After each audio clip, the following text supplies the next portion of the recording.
Welcome to S sciences. आज के lecture में हम डिस्कस करेंगे स्पेक्ट्रोस्कोपी को। स्पेक्ट्रोस्कोपी क्यों क्या होती है, क्यों की जाती है, और different terms of electromagnetic radiations को डिस्कस करेंगे इसके साथ।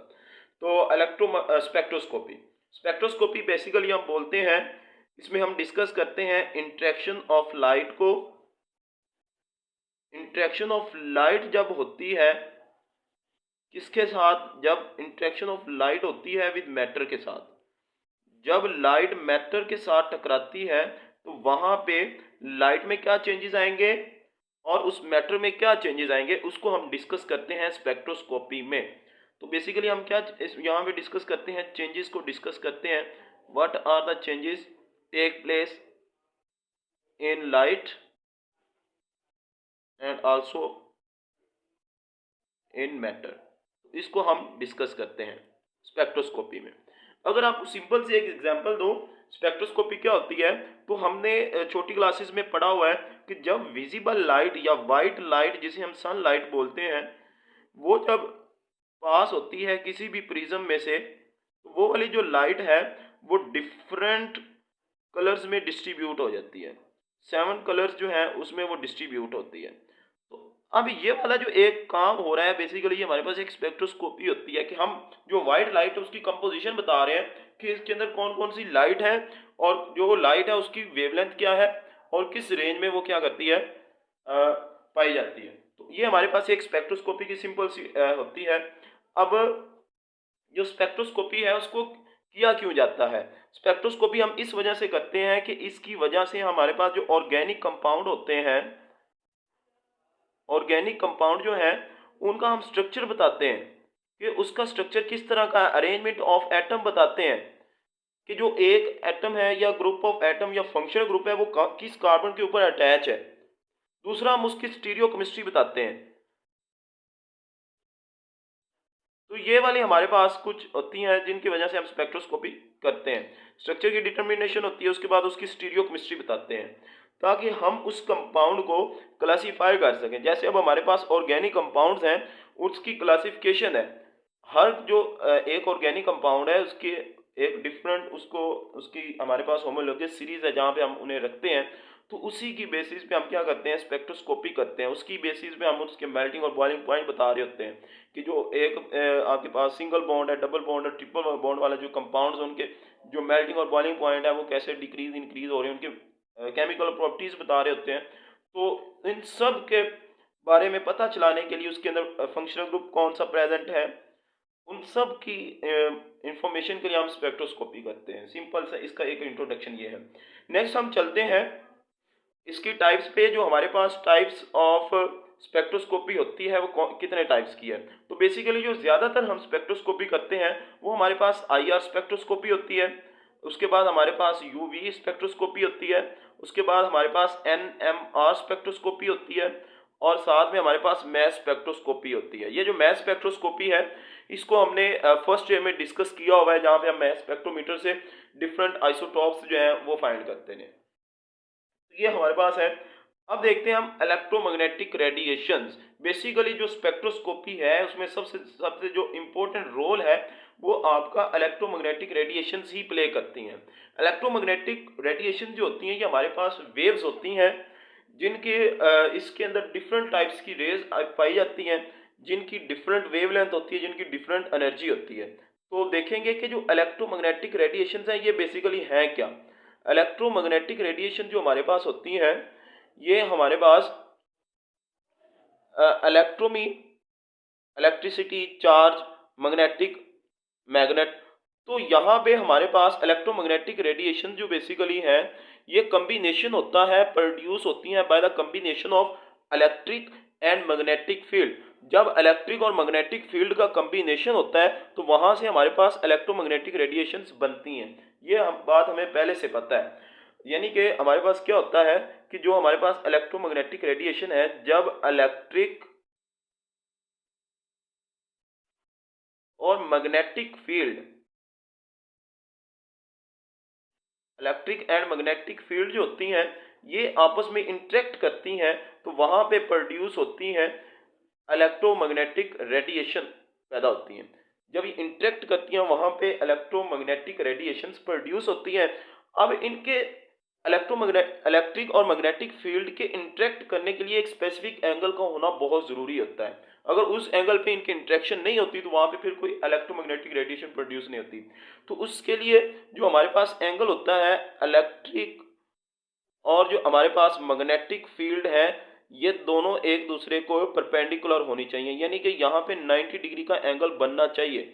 अगर तो इन दोनों के दरमियान 90 डिग्री का एंगल बनता है तो फिर ही वो क्या करती हैं जी, आपके पास इलेक्ट्रोमैग्नेटिक रेडिएशंस प्रोड्यूस करती हैं। तो यहाँ पे अगर हम इसका ग्राफ देखें तो यहाँ पे साइनोसाइडली वेव्स हमारे पास बनती हैं, जहाँ पे इलेक्ट्रिक और मैग्नेटिक रेडिएशन जो हमें एक दूसरे के परपेंडिकुलर नजर आ रही होती हैं।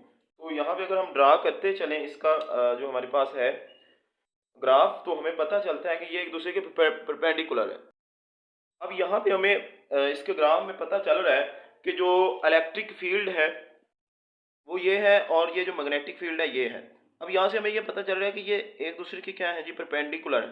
अगर एक सामने आ रही है तो जो दूसरी है, अगर इलेक्ट्रिक फील्ड सामने आ रही है तो जो मैग्नेटिक फील्ड है वो पीछे की तरफ जा रही है। तो इस तरह ये एक दूसरे के परपेंडिकुलर रहती हुई आगे की तरफ प्रोपागेट करती हैं, इनकी ऑसिलेशन होती है, यहाँ पे ये आगे की तरफ मूव करती हैं। तो ये बेसिकली हमारे पास एक स्पेक्ट्रम बनता है, या आप ग्राफ कह सकते हैं इलेक्ट्रोमैग्नेटिक रेडिएशंस का। तो ये हमारे पास होती हैं इलेक्ट्रोमैग्नेटिक रेडिएशंस।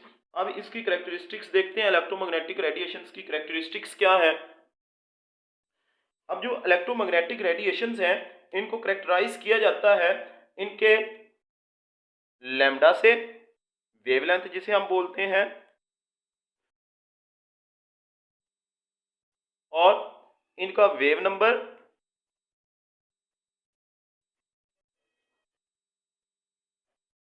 और हमारे पास होता है फ्रीक्वेंसी।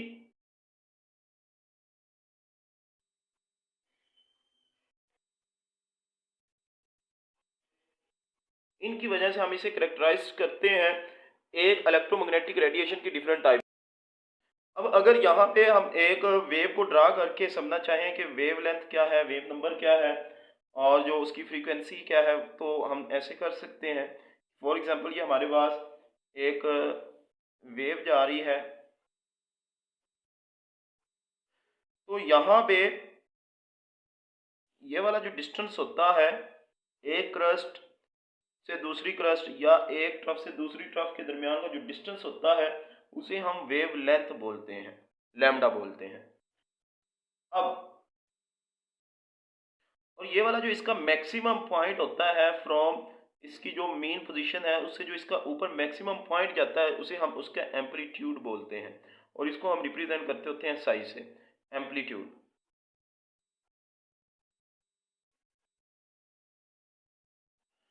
तो ये हमारे पास होती है। नेक्स्ट हम देखते हैं कि जो हमारे पास नेक्स्ट इसकी जो करेक्टरिस्टिक्स है। अब यहाँ पे जो भी इलेक्ट्रोमैग्नेटिक रेडिएशंस आ रही हैं वो electromagnetic radiations basically combination of different waves है। उसके अंदर डिफरेंट किस्म की वेव्स हैं जिसकी वेवलेंथ डिफरेंट है, जिसके पास एनर्जी डिफरेंट है। तो वहां पे हर वेव जो होगी उसकी एक स्पेशल, ईच वेव वहां पे जो बनेगी, ईच वेव किसकी, इलेक्ट्रोमैग्नेटिक रेडिएशन के अंदर हर किस्म की जो वेव होगी उसकी स्पेसिफिक एनर्जी होगी, उसके पास एक स्पेसिफिक एनर्जी होगी जिसे हम क्वांटाइज्ड एनर्जी बोलते हैं। उसके पास स्पेसिफिक एनर्जी होगी जिसे हम क्वांटाइज्ड बोलते हैं, यानी कि उनकी एनर्जी क्वांटाइज्ड होती है। और ये वाली जो क्वांटाइज्ड एनर्जी की वेव्स होती हैं इन्हें ही हम फोटॉन बोलते हैं, इन्हें हम फोटॉन बोलते हैं। और इसको हम जो है जो हमारे पास प्लैंक्स क्वांटम थ्योरी है, प्लैंक्स की जो क्वांटम थ्योरी है उससे इसे एक्सप्लेन कर सकते हैं प्लैंक्स थ्योरी से। प्लैंक्स थ्योरी क्या कहती है कि जो आपके पास एक रेडिएशन है जो उसकी एनर्जी है वो उसके फ्रीक्वेंसी के इक्वल होती है, फ्रीक्वेंसी के डायरेक्टली प्रोपोर्शनल होती है। जितनी उसकी फ्रीक्वेंसी होगी उतनी ज़्यादा उसके पास एनर्जी होगी। तो यहाँ पे हमारे पास जो एच होता है ये हमें पता है, ये एक प्लैंक्स कांस्टेंट है जिसकी एक वैल्यू होती है। अब यहाँ पे ये जो फ्रीक्वेंसी है, फ्रीक्वेंसी बेसिकली हमारे पास रेसिप्रोकल ऑफ वेवलेंथ होती है। जो वेवलेंथ है उसका जो रेसिप्रोकल होता है उसे हम फ्रीक्वेंसी बोलते हैं, और इसको ऐसे भी डिफाइन करते हैं कि एक सिंगल पॉइंट से नंबर्स ऑफ वेव्स का गुजरना, उसे ही हम फ्रीक्वेंसी बोलते हैं। और इसका फार्मूला हमारे पास होता है c ओवर लैम्डा होता है। तो अब इसकी जगह के पे अगर हम पुट करें तो ये वाली एनर्जी इसकी बन जाती है, वो बन जाती है एच सी ओवर लैम्डा। सी अब यहाँ पे हमारे पास वेलोसिटी ऑफ लाइट है या स्पीड ऑफ लाइट जिसे हम बोलते हैं। तो अगर मैं इसका रिलेशन लिखूं विद वेव नंबर के साथ, इसको अगर वेव नंबर के साथ लिखूं तो मैं इसको चेंज कर सकता हूं। जो हमारे पास जो वेव नंबर होता है वो बेसिकली 1/λ होता है। तो इसको मैं चेंज कर सकता हूं E equal to H wave number साथ उसके सी। तो ये हमारे पास एक रिलेशन आता है, what is relation between energy and wave number. Short question में पूछ लेता है, बड़ी दफ़ा शॉर्ट क्वेश्चन में उसने पूछा हुआ है। तो ये हमारे पास होता है E equal to wave number into C.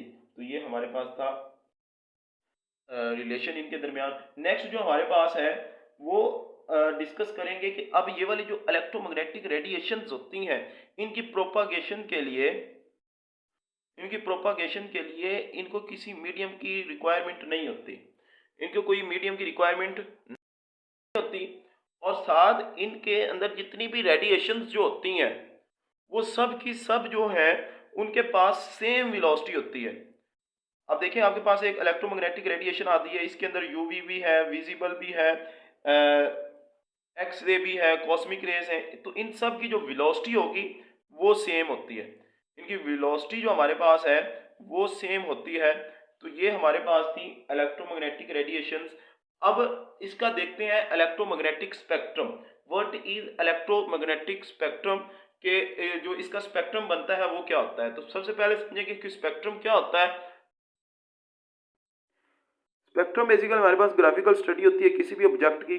तो यहाँ पे हमारे पास EMR का जो स्पेक्ट्रम हमें शो हो रहा है, तो यहाँ पे हम देख सकते हैं कॉस्मिक रेज जो इनकी जो वेवलेंथ है सबसे कम है, but they have high energy.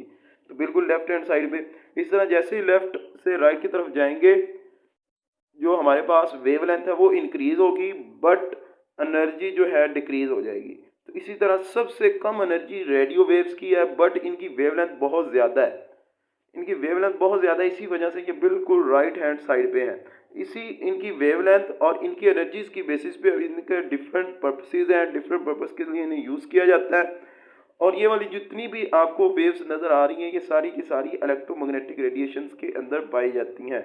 और जो यहाँ पे मेन हमारे पास रीजन होता है वो विजिबल रीजन होता है, जो इसके साथ हमारा बहुत ज़्यादा वास्ता पड़ रहा होता है। और ये वही रीजन होता है जिसके थ्रू हम किसी भी ऑब्जेक्ट के कलर्स को देख सकते हैं, उसे सीन कर सकते हैं, उसके ऑब्जर्वेशन करते हैं। तो ये हमारे पास विजिबल लाइट होती है और इसका जो रीजन होता है वो 380 से 760 नैनोमीटर्स के राउंड अबाउट आता है। तो ये हमारे पास था आज का लेक्चर।